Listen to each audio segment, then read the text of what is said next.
আজকে আমি আপনাদের নিয়ে চলেছি ভারতের সীমান্তবর্তী এক রহস্যময় মন্দিরে, যেখানে চারপাশ ঘিরে রয়েছে শুধুই শ্মশান। এই অদ্ভুত পরিবেশের মধ্যেই রয়েছে একটি বিলুপ্তপ্রায় গাছ, যা এই স্থানটিকে আরও রহস্যে ঘেরা করে তোলে।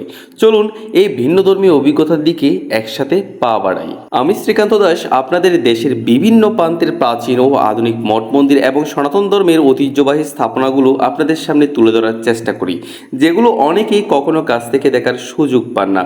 যদি এই ধরনের ভিডিও আপনাদের ভালো লাগে, তাহলে আমার এই চ্যানেলটি সাবস্ক্রাইব করে পাশে থাকুন, আর ভিডিওটি শেয়ার করে অন্যদেরও জানার ও দেখার সুযোগ করে দিন। আমি ঘুরতে বের হয়েছিলাম পাহাড়ের বুক ছিঁড়ে ভারত বাংলাদেশ সীমান্তবর্তী এক প্রাকৃতিক পরিবেশে।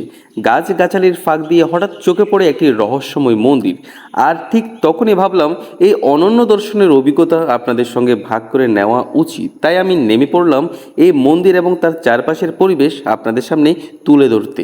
এই মন্দিরের প্রবেশ মুখেই চোখে পড়ে কয়েকটি বিশাল আকৃতির বেলগাছ, যা দূর থেকে মন্দির প্রেমী ও প্রকৃতি প্রেমীদের দৃষ্টি আকর্ষণ করে। এই গাছগুলোর ফাঁক দিয়ে যখন মন্দিরটি চোখে পড়ে, তখন পুরো পরিবেশটা যেন এক রহস্যময় আবহ তৈরি করে, যা একবার দেখলে ভুলে যাওয়ার মতো নয়। মন্দিরের সামনে দাঁড়ালে বেলগাছের পাশাপাশি চোখে পড়ে কিছু বয়স্ক আম গাছ, যেগুলো এই পরিবেশকে করে তুলেছে আর সবুজ আর শান্তিময়। ঠিক সামনে দেখা যায় মন্দিরের একটি বিশাল নাটমণ্ডপ বা নাটখানা, যা দেখে মনে হয় কোনো এক সময় এখানে ধর্মীয় অনুষ্ঠান কিংবা সাংস্কৃতিক আয়োজনের জন্য এটি নির্মাণ করা হয়েছিল। এই স্থান যেন ইতিহাস আর প্রকৃতির এক অপূর্ব সংমিশ্রণ। মন্দিরের পাশে শান্তভাবে বয়ে চলেছে একটি নদী, যা ভারত ও বাংলাদেশকে দুই ভাগে ভাগ করে দিয়েছে। সীমান্তের রেখা টেনে দিলেও নদীর জলরাশি নিজের মতো করেই আপন ছন্দে এগিয়ে চলেছে, ঠিক যেমন প্রকৃতি তার নিয়মে চলে।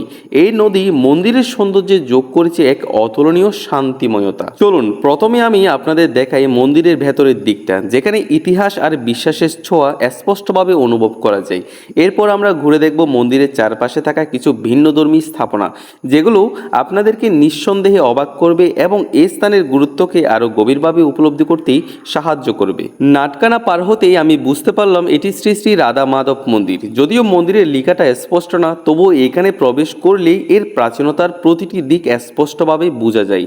বর্তমানে মন্দিরটি রক্ষণাবেক্ষণ হচ্ছে কিনা সেটা আমি নিশ্চিতভাবে বলতে পারি না, তবে যা দেখছি তাতে স্পষ্ট যে এই স্থাপনা দীর্ঘদিন ধরে অযত্নে পড়ে রয়েছে। মন্দিরের তালা লাগানো রয়েছে, আর এটা বোঝা যাচ্ছে যে এই তালা আর খোলা হয় না। তবে বাহির থেকে ভক্তরা এখনও এই মন্দিরে গিয়ে রাধা মাধবের সম্মানে মোমবাতি জ্বালিয়ে শ্রদ্ধা নিবেদন করেন। এই যে ইটের তৈরি কুটিরগুলো দেখছেন, প্রথম দেখায় আমি বুঝতে পারিনি এগুলো আসলে কি।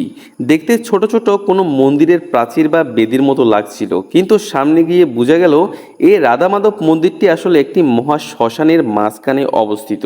এখানে আমাদের জন্য একটি শিক্ষা রয়েছে। শ্মশান আর মন্দির দুটি জীবনের দুই প্রান্ত, একদিকে বিশ্বাস আরাধনা শুরু আর অন্যদিকে নীরব অবসান। কিন্তু এই দুটি যখন পাশাপাশি থাকে, তখন মনে করিয়ে দেয় জীবন আর মৃত্যুর মাঝে কোনো দেয়াল নেই, সবই এক মহাসত্যের অংশ। এই শ্মশানগুলোর গায়ে সময়ের চাপ স্পষ্ট, দীর্ঘকাল ধরে এদের অস্তিত্ব টিকে আছে। অনেক শ্মশানের নাম খোদাই করে লেখা রয়েছে, যেখান থেকে বোঝা যায় এখানে বিশেষত সাধু পুরুষ ও মহাপুরুষ মাতাজিদের সমাধি দেওয়া হয়েছে। এমনকি আমি এখানে ত্রিপুরা সম্প্রদায়ের একজনেরও সমাধি করা শ্মশান মন্দির দেখতে পেলাম। অর্থাৎ এই শ্মশান স্থানটি শুধুমাত্র একটি নির্দিষ্ট গোষ্ঠীর নয়, এটি স্থানীয়দের কাছে একটি সার্বজনীন ও সম্মানীয় স্থান হিসেবে ব্যবহৃত হয়ে আসছে যুগ যুগ ধরে। ভিডিও শুরুতেই আমি আপনাদের বলেছিলাম এক বিলুপ্তিপ্রায় বৃক্ষের কথা। চলুন এবার আপনাদের সেই বৃক্ষটি দেখাই। দেখে কি চিনতে পারছেন? আমাদের অঞ্চলে একে লাল তুলসী নামে ডাকা হয়, তবে অন্য অন্য জায়গায় এর ভিন্ন নাম থাকতে পারে।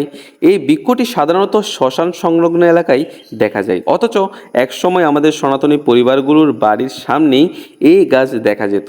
এখন ধীরে ধীরে এটি যেন হারিয়ে যাচ্ছে আমাদের অজান্তেই। প্রকৃতি আর সংস্কৃতির এই নিঃশব্দ হারিয়ে যাওয়া আমাদের সবার জন্যই এক অজানা সংকেত। এই মন্দির, শ্মশান আর নিঃশব্দে দাঁড়িয়ে থাকা লাল তুলসী আমাদের শেখায় জীবন এক ক্ষণিক যাত্রা, আর আত্মা তার চিরন্তন প্রতীক। সব কিছু বিলীন হয় সময়ের সাথে, কিন্তু ইতিহাস আর অনুভব থেকে যায়। তাদের গল্প বলার দায়িত্ব আমাদের। আমি শ্রীকান্ত খুঁজে ফিরি সেই সব হারিয়ে যাওয়া আলো, যেখানে সনাতন ধর্মের শিকড় আজও নিঃশব্দে জ্বলছে। আপনি যদি এই যাত্রার সহযাত্রী হতে চান, তাহলে আমাদের চ্যানেলটি সাবস্ক্রাইব করে পাশে থাকুন। আবার আসবো আরও একটি আত্মস্পর্শী কাহিনী নিয়ে। ভালো থাকুন, শান্ত থাকুন।